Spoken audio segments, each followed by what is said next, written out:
రాష్ట్రంలో చట్టవిరుద్ధంగా జరుగుతున్న ఇసుక తవ్వకాలను అడ్డుకోవాలని చెప్పి సుప్రీంకోర్టులో పిటిషన్ ఫైల్ చేస్తే దాని మీద విచారణ జరిపిన సుప్రీంకోర్టు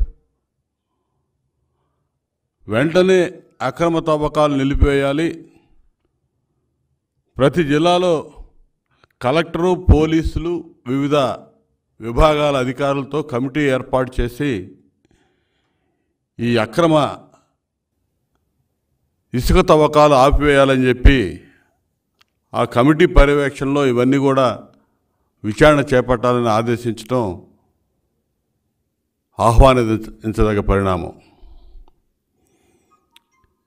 ఈ కమిటీలో అధికారులు కూడా రాష్ట్ర ప్రభుత్వం ఆధీనంలో కాకుండా, రాష్ట్ర ప్రభుత్వ అధికారులుగా కాకుండా సుప్రీంకోర్టు నియమించిన అధికారులా వ్యవహరించాలని చెప్పి ఆదేశాలు ఇవ్వటం అనేది ప్రభుత్వం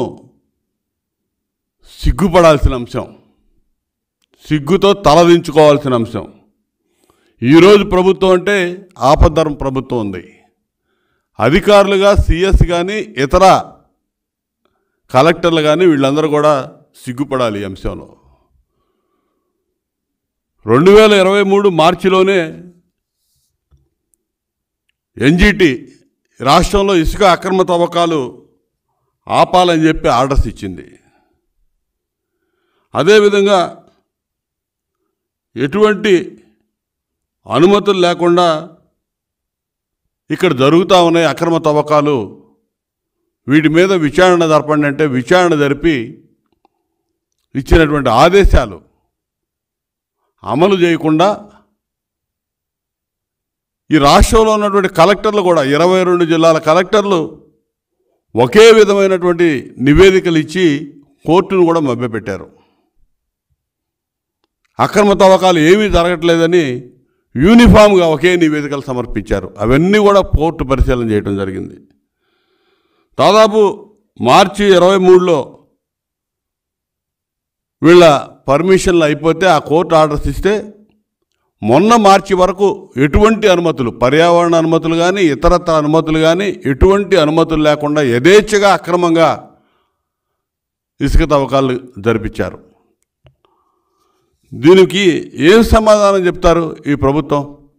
మేము మొత్తుకుంటా ఉన్నాం. చంద్రబాబు నాయుడు గారు 2023లో 40,000 కోట్లు జగన్మోహన్ రెడ్డి కనుసన్నల్లో అక్రమ ఇసుక మైనింగ్ జరిగింది. ఈ రాష్ట్రంలో ఎవడెవడు కారకులు, ఏ డిపార్ట్మెంట్స్ ఏ విధంగా సహకరించినాయో, డిఎంజీ వెంకటరెడ్డి వీటన్నిటికీ పాత్రధారిగా సూత్రధారిగా ఉండి ఏ విధంగా 1000 కోట్లు కొల్లగొట్టి వీళ్ళకి సంపాదించి పెడతా ఉన్నాడో, ఇందులో మైనింగ్ ఫారెస్ట్ మినిస్టర్గా ఉన్నటువంటి పెద్దిరెడ్డి రామచంద్రారెడ్డి ఏ విధంగా దోపిడీ చేస్తూ ఉన్నాడో మొత్తం కూడా మేము సాక్ష్యాధారాలతో సహా గతంలోనే నిరూపణ చేశాం.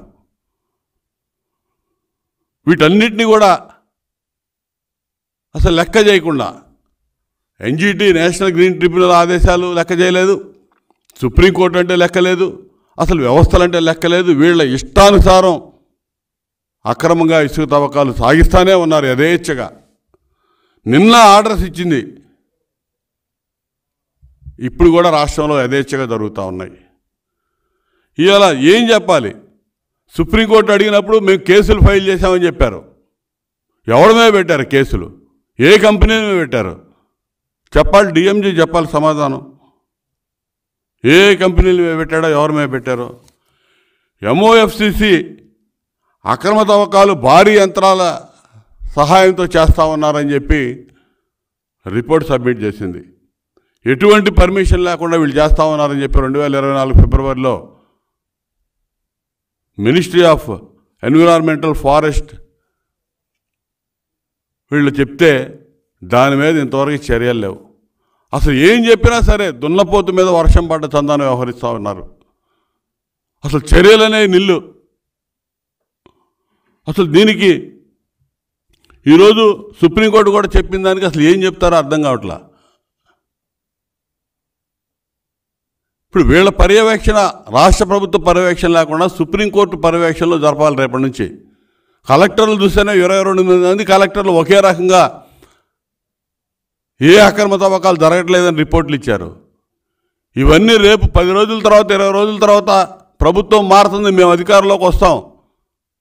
ఈ అధికారులందరూ సమాధానం చెప్పాలి, వచ్చి నిలబడాలి, బోనెక్కాలి, జైలుకు పోవాలి. ఉచిత ఇసుక పాలసీ పెట్టి ప్రజలకి బ్రహ్మాండమైన మేలు చేకూరిస్తే దాని మీద అక్రమాలు జరిగినాయని చెప్పి చంద్రబాబు నాయుడు గారి మీద కేసు పెట్టింది ప్రభుత్వం, సిగ్గు లేకుండా జగన్మోహన్ రెడ్డి ప్రభుత్వం. ఇదే డిఎంజీ, ఇదే కృష్ణా నదిలో, గోదావరి నదిలో అక్రమ ఇసుక తవ్వకాలు జరుగుతూ ఉన్నాయంటే ఏమీ జరగట్లేదని చెప్పి సుప్రీంకోర్టులో అఫిడవిట్ ఫైల్ చేసి క్లీన్ చిట్ తీసుకొని వచ్చి గతంలో కూడా ఏమీ జరగలేదని చెప్పారు. అప్ స్ట్రీమ్లో జరిగినాయి అంటే ఏమీ జరగలేదని చెప్పి అఫిడవిట్ ఫైల్ చేసి ఇక్కడికి వచ్చి చంద్రబాబు నాయుడు గారి మీద కేసు పెట్టారు. కోర్టులో చెప్పారు ఏ అవకతవకలు జరగలేదని, చంద్రబాబు నాయుడు గారు ఫ్రీ స్టాండ్ పాలసీలో అక్రమాలు అవకతవకలు జరిగాయని చెప్పి కేసు పెట్టారు. వీటన్నిటికీ రేపు సమాధానం చెప్పాలి. అధికారం పోగానే ఈ వెంకటరెడ్డి అనేవాడు ఇక్కడి నుంచి పారిపోవచ్చు అనుకుంటున్నాడు, ఎక్కడికి పారిపోలేడు. తీసుకొచ్చి నిలబెడతాం, ఇక్కడ మొత్తం కక్కిస్తాం. వీళ్ళు ఎవడైతే జేపీ వెంచర్స్ కానీ, జీసీకేసీ కానీ, ప్రతిమ కంపెనీలు కానీ, ఎటువంటి మైనింగ్లో ఏ అనుభవం లేనటువంటి వీళ్ళ బినామీ కంపెనీలను అడ్డం పెట్టి వేల కోట్ల రూపాయలు తాడేపల్లి ప్యాలెస్కి కట్టబెట్టారో ఈ కంపెనీలు సమాధానం చెప్పాలి, ఈ వెంకటరెడ్డి సమాధానం చెప్పాలి. టోటల్గా వీళ్ళని నడిపించినటువంటి జగన్మోహన్ రెడ్డి దీనికి బాధ్యత వహించాలి.